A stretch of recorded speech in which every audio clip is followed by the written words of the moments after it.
Now students देखिए बढ़ते हैं नेक्स्ट क्वेश्चन की तरफ। फटाफट ये डिस्कस कर लेते हैं। कह रहा है explain why carbon compounds mainly bye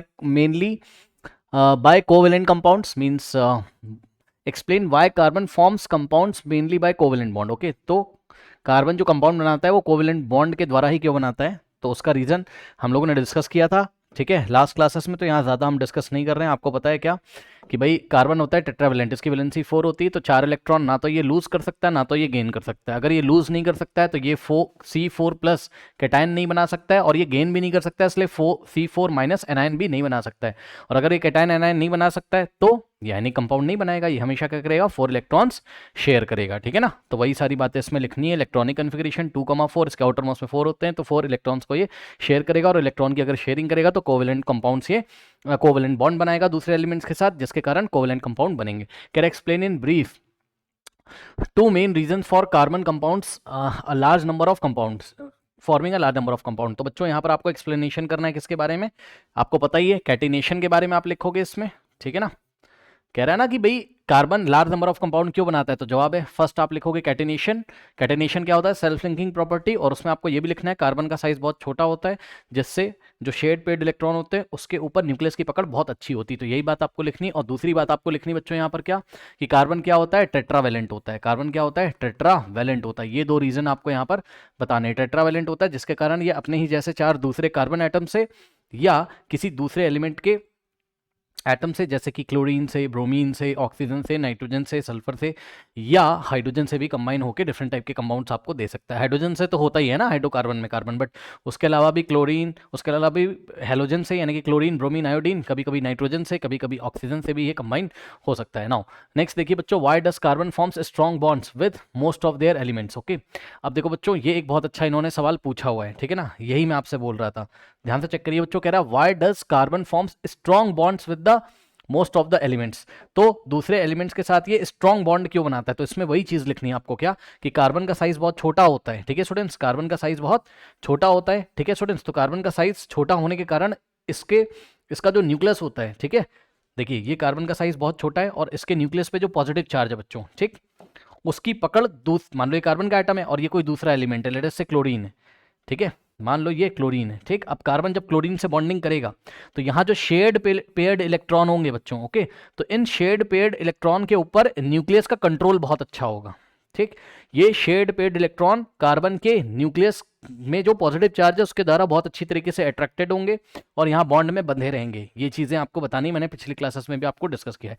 तो कार्बन का साइज छोटा होने के कारण शेड पेड इलेक्ट्रॉन के ऊपर फोर्स ऑफ अट्रैक्शन न्यूक्लियस के द्वारा, किसके न्यूक्लियस के द्वारा, कार्बन के न्यूक्लियस के द्वारा बहुत अच्छा लगता है, जिसके कारण यहाँ पर स्ट्रॉन्ग कोवेलेंट बॉन्ड बनते हैं। ओके, जिसके कारण यहाँ पर बच्चों क्या बनते हैं, स्ट्रॉन्ग कोवेलेंट बॉन्ड बनते हैं। हमने कई क्लासेस में इसको डिस्कस किया हुआ है, करेक्ट। तो बस यही रीजन है कि कार्बन दूसरे एलिमेंट्स के साथ स्ट्रॉन्ग बॉन्ड्स बनाता है। ठीक है, उसके बाद बच्चों और करके यही क्वेश्चन इन्होंने पूछा है, कह रहा what are the 2 properties of carbon which lead to the huge number of carbon compound. तो और करके आपको यही सब बातें इसमें भी लिखनी थी, मतलब या तो ये क्वेश्चन या तो ये क्वेश्चन, दोनों के आंसर सेम है। कैटिनेशन और टेट्रावेलेंसी के बारे में आपको लिखना है, और यहाँ पर कार्बन का साइज बहुत छोटा होता है जिससे उसके न्यूक्लियस की शेड पेड इलेक्ट्रॉन के ऊपर पकड़ बहुत अच्छी होती है। ये बात आपको लिखनी। नेक्स्ट क्वेश्चन पे आइए।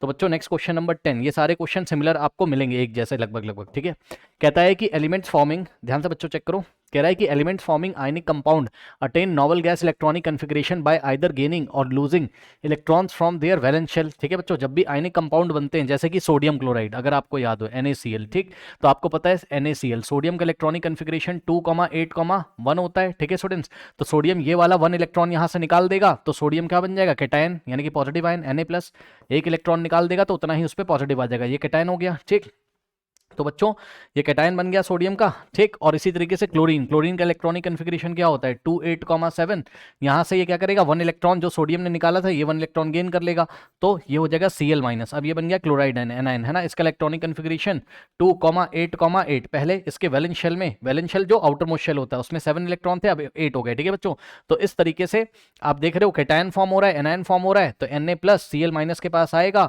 और यहाँ से आपके पास आयनिक कंपाउंड बनेगा जिसको आप क्या बोलते हैं, NaCl बोलते हैं। ठीक है स्टूडेंट्स, तो बस यही बात आपकी यहाँ क्वेश्चन में लिखी कि elements forming ionic compound attain noble gas electronic configuration either by gaining और लूजिंग। तो ध्यान से चेक करो बच्चों, सोडियम ने कौन सी नोबल गैस का इलेक्ट्रॉनिक कन्फिग्रेशन गेन कर लिया है, चेक कर लीजिए, 2,8 किसका होता है, नियॉन का, तो सोडियम ने कर लिया नियॉन का। और 2,8,8 किसका होता है, ऑर्गन का। ठीक है, तो ये नोबल गैसेस हैं, नियॉन और नियॉन, सोडियम आ गया नियॉन के नियरेस्ट और क्लोरीन आ गया ऑर्गन के नियरेस्ट। ठीक है स्टूडेंट्स, और स्टेबल हो जाएगा, आपको पता है यहाँ ऑक्टेट कंप्लीट हो गया, इसका भी ऑक्टेट कंप्लीट हो गया, सोडियम का भी ऑक्टेट कंप्लीट हो गया और क्लोरीन का भी ऑक्टेट कंप्लीट हो गया, स्टेबल हो जाएंगे ये और कंपाउंड बना देंगे सोडियम क्लोराइड। तो बस यही बातें यहाँ लिखी हुई हैं। ठीक है ना, अब आगे पढ़ते हैं क्वेश्चन में, जस्ट मैं आपको समझा रहा हूँ। कह रहा है explain giving reason why carbon cannot attain such a configuration in this manner to form its compound. Name the type of the bond formed in ionic compound. Okay बच्चों, अब ध्यान से चेक करिए, कह रहा है कि कार्बन ऐसा क्यों नहीं कर पाता है जैसा सोडियम क्लोराइड आयनिक कंपाउंड में हो रहा है। तो कार्बन इसलिए नहीं कर पाता है, आपको पता है कार्बन ना तो 4 इलेक्ट्रॉन लूज कर सकता है ना 4 इलेक्ट्रॉन गेन कर सकता है। भाई कार्बन का इलेक्ट्रॉनिक कन्फिग्रेशन क्या होता है, C is equals to carbon का 2,4, इसके आउटर मोस्ट में 4 इलेक्ट्रॉन होते हैं, तो 4 इलेक्ट्रॉन इसको देना भी मुश्किल है ड्यू टू एनर्जी कंसिडरेशन, और 4 इलेक्ट्रॉन इससे बाहर निकालना भी मुश्किल है ड्यू टू एनर्जी कंसिडरेशन। यानी कि बच्चों ना तो ये C4+ आयन बनाएगा कैटायन, और ना तो ये C4- एनायन कभी बना पाएगा। ठीक है बच्चों, तो इसलिए जब ये आयन ही नहीं बनाएगा तो ये आयनिक कंपाउंड कहाँ से बनाएगा, इसका मतलब ये बनाएगा क्या, कोवेलेंट कंपाउंड, क्योंकि ये इसके आउटर मोस्ट में 4 इलेक्ट्रॉन है तो ये 4 इलेक्ट्रॉन शेयर करेगा। बस यही सारी बातें हमने लास्ट क्लासेस में भी डिस्कस करी थी। ठीक है ना, तो वही सारी बातें आपको लिखनी। इसके बाद कह रहा name the type of the bond formed in ionic compound. Ionic compound जो कि ये था आपका NaCl एग्जांपल आयनिक कंपाउंड का। ठीक है, तो इसमें जो बॉन्ड फॉर्म होता है बच्चों, इसके 2 नाम होते हैं, एक तो आयनिक बॉन्ड और दूसरा इलेक्ट्रोवैलेंट बॉन्ड। ठीक है, ध्यान से सुन लीजिएगा, आयनिक बॉन्ड जब इलेक्ट्रॉन का ट्रांसफर होता है तो आयनिक बॉन्ड बनते हैं। सोडियम ने दे दिया 1 इलेक्ट्रॉन और क्लोरीन ने ले लिया 1 इलेक्ट्रॉन, तो आयनिक बॉन्ड, या इसको हम क्या बोलते हैं, इलेक्ट्रोवैलेंट बॉन्ड। ध्यान दीजिएगा बच्चों, दोनों नाम सेम नाम है।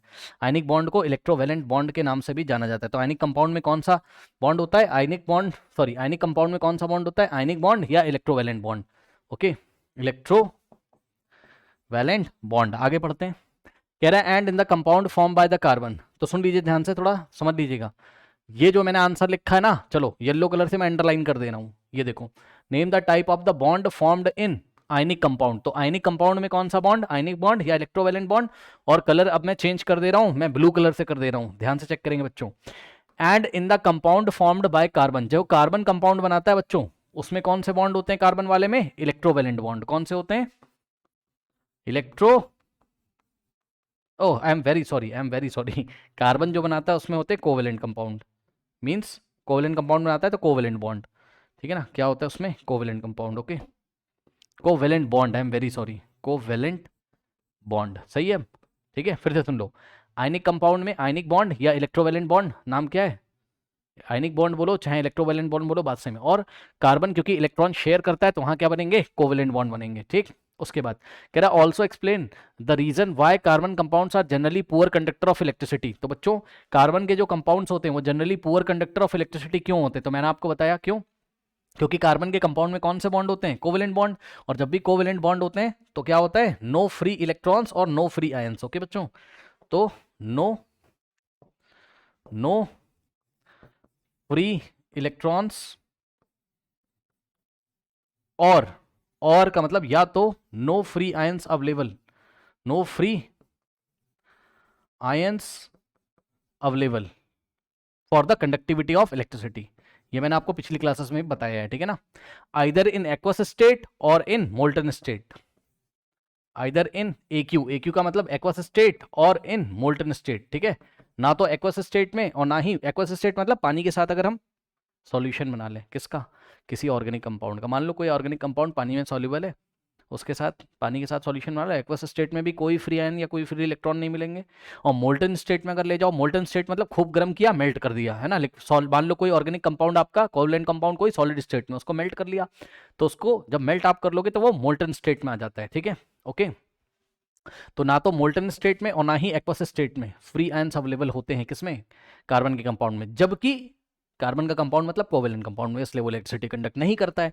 और बच्चों वहीं पर अगर आप आयनिक कंपाउंड में आ जाओगे, जैसे कि NaCl, तो चाहे आप इसको जैसे ये आयनिक कंपाउंड है, चाहे आप इसको एक्वस फॉर्म में लेके जाओ, यानी कि इसमें पानी मिला दो, और चाहे आप इसमें इसको मोल्टन स्टेट में लेके जाओ, आपको फ्री आयंस मिलेंगे। यहाँ फ्री आयंस मिलेंगे, कौन कौन से फ्री आयंस मिलेंगे, सोडियम आयन और क्लोराइड आयन, इसलिए इलेक्ट्रिसिटी कंडक्ट करता है। ठीक है, आप सुनो, तो या तो ये क्वेश्चन उसने पूछा और लिख के, या तो ये क्वेश्चन पूछा, मतलब जो आंसर इस क्वेश्चन का है वही आंसर इस क्वेश्चन का। ये इस क्वेश्चन को भी हम पढ़ लेते हैं फटाफट।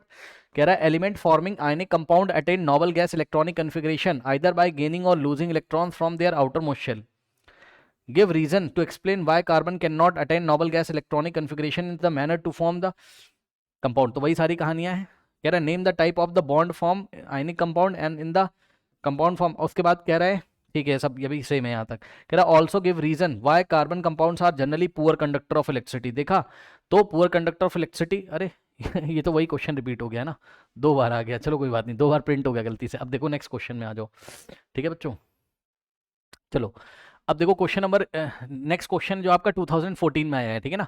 तो आपके आंसर सारे वही जस्ट मैं डिस्कस कर ले रहा हूं। देखो कह रहा है कि list 2 reason for carbon forming a number of compounds, ठीक है। तो 2 रीजन बताने हैं कि कार्बन नंबर ऑफ कंपाउंड्स बनाता है। तो भैया 2 बातें आपको बतानी, एक कैटिनेशन के बारे में और दूसरा आपको किसके बारे में बता रहा है, टेट्रावैलेंसी। तो नंबर 1 टेट्रावैलेंसी और number 2 greater carbon carbon bond strength. तो ये तो बात अलग है, पहले आप बताओगे किसके बारे में, कैटिनेशन के बारे में। फिर आप बताओगे कैटिनेशन के अंडर में कार्बन का साइज बहुत छोटा होता है, जिससे कि जब कार्बन अपने ही जैसे एटम, अपने ही जैसे कार्बन के एटम या दूसरे एलिमेंट जैसे chlorine, bromine, oxygen, nitrogen, sulphur या ऑक्सीजन के साथ बॉन्डिंग करता है, तो कार्बन का साइज छोटा होने के कारण इसके न्यूक्लियस पे जो पॉजिटिव चार्ज होता है, उस पॉजिटिव चार्ज के द्वारा force of attraction shared pair electron पे बहुत अच्छा होता है, जिससे कि यहाँ strong covalent carbon carbon bond बनते हैं। ओके, या दूसरे एलिमेंट के साथ भी स्ट्रॉन्ग बॉन्ड बनाता है, ठीक है ना। तो कार्बन कार्बन बॉन्ड भी स्ट्रॉन्ग होता है क्योंकि कार्बन का साइज छोटा होता है। तो मेन बात आपको कार्बन कार्बन बॉन्ड के बारे में करनी है कैटिनेशन के अंदर। ओके, तो ये आप बता दोगे। उसके बाद बच्चों आगे क्या पूछा उसने, name the type of the bonding found in. तो कौन से टाइप का बॉन्ड फाउंड होता है बच्चों, इलेक्ट्रॉन की शेयरिंग होती है, कोवेलेंट बॉन्ड। कौन सा, तो carbon compounds are formed by covalent bonds. उसके बाद why does carbon form compounds mainly by this kind of bonding, ठीक है। तो कोवेलेंट बॉन्डिंग क्यों होती है भाई, रीजन अब आप बता लोगे ना। कार्बन के आउटर मोस्ट में 4 इलेक्ट्रॉन होता है, तो वो ना तो 4 इलेक्ट्रॉन लूज कर सकता है, ना तो 4 इलेक्ट्रॉन गेन कर सकता है ड्यू टू एनर्जी कंसिडरेशन, ठीक है ना। बस इसलिए वो 4 इलेक्ट्रॉन की शेयरिंग करता है, 4 इलेक्ट्रॉन्स की, इसलिए। और जब भी इलेक्ट्रॉन की शेयरिंग होगी तो कोवेलेंट कंपाउंड बनेंगे, उसमें कोवेलेंट बॉन्ड मौजूद होगा, ठीक। चलो अब क्या कह रहा है जनरली, तो यही बातें यहाँ लिखी बच्चों, पढ़ लेना, ठीक है ना। चलो कह रहा है generally have low melting and boiling point. अब बच्चों इनके मेल्टिंग एंड बॉइलिंग पॉइंट लो क्यों होते हैं, बिकॉज मैंने आपको बताया कि कार्बन के जो कंपाउंड्स होते हैं उसमें जो कंपाउंड्स होते हैं, ठीक है, उसमें कौन से बॉन्ड होते हैं, कोवेलेंट बॉन्ड। और जिन भी कंपाउंड में कोवेलेंट बॉन्ड होते हैं उनके मॉलिक्यूल्स के बीच में फोर्स ऑफ अट्रैक्शन बहुत कम होता है। So intermolecular force of attraction is very less, ठीक है। यहाँ कुछ कहानियां लिखी हैं, सब आप पढ़ लेना। कह रहा carbon compounds have low melting boiling point because these compounds are bonded with covalent compound and also force of attraction between. तो दोनों रीजन आप बता देना क्या, कि इनमें जो बॉन्डिंग होती है वो कैसी होती है, कोवेलेंट बॉन्ड, वो कोवेलेंट बॉन्डिंग होती है, ठीक है ना। बॉन्डिंग के बारे में लिख दोगे, उसके बाद बताओगे इंटरमॉलिकुलर फोर्सेस, यानी कि 2 मॉलिक्यूल्स के बीच में जो फोर्स होता है बहुत वीक होता है, इसलिए इसका मेल्टिंग बॉइलिंग पॉइंट लो होता है। आप इसको हीट करोगे और जल्दी से ही मेल्ट हो जाएगा और बॉयल भी हो जाएगा, ठीक है ना। नेक्स्ट बच्चों आज ये कह रहा do not conduct electricity in molten state. ये लास्ट क्वेश्चन में भी डिस्कस किया था। मोल्टन स्टेट मतलब कि इसको हमने लिया और खूब गर्म किया और इसको मेल्ट कर लिया। मान लो कोई सॉलिड ऑर्गेनिक कंपाउंड है, सॉलिड कोवेलेंट कंपाउंड है ना, उसको गर्म किया तो लिक्विड में आ गया वो, ठीक है। जैसे कि पैराफिन, पैराफिन मतलब मोमबत्ती जो होती है ना, देखा कैंडल, कैंडल में पैराफिन होता है, ये कैंडल में जो मोम होता है, मोम मोम मोम, ये पैराफिन होता है। और पैराफिन क्या है, एक तरीके का हाइड्रोकार्बन होता है बच्चों, ओके, लॉन्ग चेन हाइड्रोकार्बन। तो इसको अगर आप क्या करोगे, मोल्टन स्टेट में लेके आओगे, ठीक, यानी कि मेल्ट अगर इसको कर दोगे, पिघल जाता है। जब मोम, मोम देखा है लिक्विड स्टेट में चला आता है, तो बस यही होगी इसकी मोल्टन स्टेट, ओके। और इस लिक्विड स्टेट में no free electrons, no free electron, इसमें कोई भी फ्री इलेक्ट्रॉन्स नहीं होते हैं, और ना ही नो फ्री आयंस, और कोई भी बच्चों इसमें फ्री आयंस नहीं होते। तो जब भी no free ions and no free electrons, कोई फ्री इलेक्ट्रॉन नहीं, कोई फ्री आयन नहीं, तो इलेक्ट्रिसिटी कंडक्ट नहीं करेगा, ठीक है ना। तो बस यही सारी कहानियां यहाँ लिख देना आप। क्या कह रहा है, because carbon compounds are covalent in nature and so they are, अच्छा यहाँ बहुत अच्छा इन्होंने लिखा नहीं है, आप यहाँ पर लिखोगे because they are covalent in nature, okay. उसके बाद अभी इन्होंने ठीक से नहीं लिखा है, तो आप यहां लिखोगे there are no free electrons and no free ions available in the molten state, okay, that's why they are not the good conductor of electricity. चलिए, means bad conductor of electricity obviously. Now next question में आ जाइए बच्चों। कह रहा है state the reason why carbon can neither form C4+ C4- ion but forms covalent compound. बहुत बार बता चुके, नहीं बता रहे हैं, ठीक। नेक्स्ट देखो, also state the reason, explain why covalent compound, covalent compound क्यों, सब कहानी बता चुका मैं आपको। तो why they are bad conductor of electricity, ये भी बता चुका हूँ। Have low melting boiling point, ये भी बता चुका हूँ। नेक्स्ट आ जाइए क्वेश्चन, ओके। सो नेक्स्ट खत्म हो गया, नेक्स्ट क्लास में करेंगे, ओके। चलिए।